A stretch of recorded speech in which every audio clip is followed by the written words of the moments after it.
मंजिल बिल्कुल करीब थी। प्लेन में बैठे लोगों को आसपास के नजारे भी दिखाई देने लगे थे। रनवे भी दिखाई दे रहा था। अब बस इंतजार था तो किसी को अपने घर वालों से मिलने का, तो किसी को अपने जरूरी गंतव्य तक पहुंचने का। लेकिन नियति को कुछ और ही मंजूर था। इससे पहले कि प्लेन धरती पर सुरक्षित उतरता, लैंडिंग के दौरान ही हादसे का शिकार हो गया। देखते ही देखते प्लेन रनवे पर क्रैश कर गया। प्लेन के कई टुकड़े हो गए।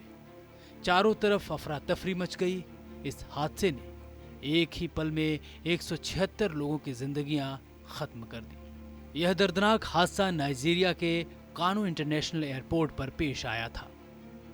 22 जनवरी 1973 को हुए इस विमान हादसे ने लोगों के दिलों पर एक बड़ा बोझ दे दिया, क्योंकि इस हादसे के कई चश्मदीद गवाह बने।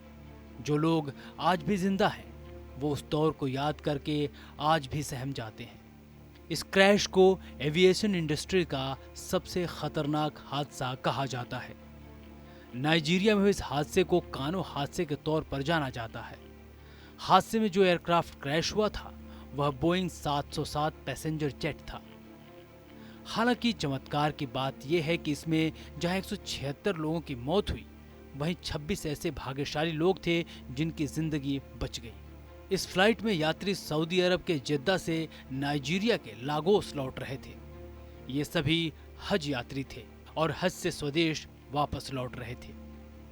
लैंडिंग के दौरान हुए इस प्लेन क्रैश की वजह मौसम को बताया गया, क्योंकि लागोस में उस दौरान मौसम बेहद खराब था। खराब मौसम की वजह से जेट को कानो की तरफ मोड़ना पड़ा था। उस समय कानो इंटरनेशनल एयरपोर्ट पर भी हवाएं काफी तेज थी। लैंडिंग के समय सबसे पहले एयरक्राफ्ट का पहला पहिया रनवे पर आया, जिसे नोज व्हील के नाम से जाना जाता है। कहा जाता है कि रनवे पर गड्ढा होने की वजह से पहिया उससे टकरा गया।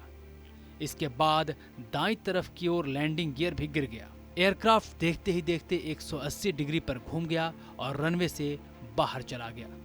इसके बाद इसमें भीषण आग लग गई। हालांकि वक्त रहते एयरपोर्ट पर हवाई जहाज में लगी आग को बुझाने की तमाम कोशिशें की गई। इस आपाधापी में कई लोगों की जानें भी गईं, लेकिन तमाम कवायदों के बावजूद कई जिंदगियों को नहीं बचाया जा सका।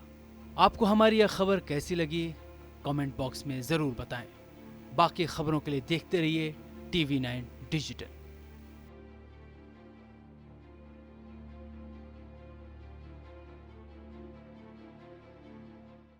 परवाह देश की, सोमवार से शुक्रवार रात 10 बजे TV9 भारतवर्ष पर।